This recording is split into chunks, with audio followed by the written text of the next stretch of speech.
2 ദിവസം മഴയങ്ങ് നിന്ന് പെയ്തപ്പോഴേക്കും നമ്മുടെ മുറ്റത്തൊക്കെ ധാരാളം കളകളൊക്കെ വന്നു. ഇന്നിപ്പോൾ വൈകുന്നേരമായ സ്ഥിതിക്ക് അത് മുഴുവനായും ക്ലീൻ ചെയ്യലൊന്നും നടക്കില്ല. അപ്പോൾ കഴിഞ്ഞ ദിവസം നമ്മളൊരു പറമ്പിൽ നിന്ന് ഒരു ചെടി പറിച്ചിട്ട് വന്നിട്ടുണ്ടായിരുന്നു, റോഡ് സൈഡിൽ തന്നെ ഉള്ളത്. അപ്പോൾ ആ ചെടിയൊന്ന് നമുക്ക് മണ്ണിലേക്ക് നട്ടു കൊടുക്കാം. ഞാൻ വെറും മണ്ണ് മാത്രമാണ് നട്ടേക്കുന്നത്.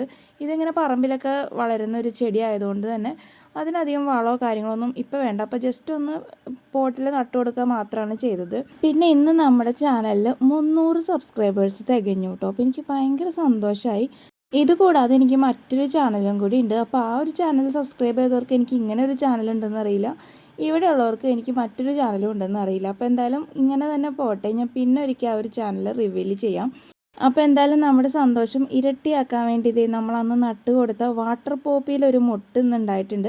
ഈ ഒരു വാട്ടർ പ്ലാന്റ്സിൻ്റെ ഒക്കെ ഒരു പ്രത്യേകത ഇതാണ്, പെട്ടെന്ന് പെട്ടെന്ന് പൂക്കൾ ഉണ്ടാകും. അതിപ്പോൾ ഒരു ചെറിയ ചെടി നട്ട് കൊടുത്താലും പെട്ടെന്ന് തന്നെ നമുക്ക് പൂക്കൾ തരും. പിന്നെ മിക്കവാറും ഡെയിലി നമുക്ക് പൂക്കൾ തരും കേട്ടോ. അപ്പോൾ ഇതിലൊരു തരം മഞ്ഞ കളറ് ഫ്ലവറാണ് കേട്ടോ ഉണ്ടാവുക. അപ്പോൾ നിങ്ങൾ ശ്രദ്ധിക്കേണ്ട ഒരു കാര്യം, ഈ ഒരു വാട്ടർ പ്ലാന്റ്സിൻ്റെ മൊട്ടിലൊന്നും അധികം തുടരുത്, അത് വിരിയാനായിട്ട് കുറച്ച് ബുദ്ധിമുട്ടായിരിക്കും. പിന്നെ അങ്ങനെ നമ്മളിപ്പോൾ 300 സബ്സ്ക്രൈബേഴ്സായി. അപ്പോൾ എനിക്ക് വളരെ സന്തോഷമുണ്ട്. ബാക്കി അപ്ഡേറ്റ്സൊക്കെ നമുക്ക് അടുത്ത വീഡിയോയിൽ കാണാം. പുതിയ വീഡിയോ ആയിട്ട് വീണ്ടും വരാം.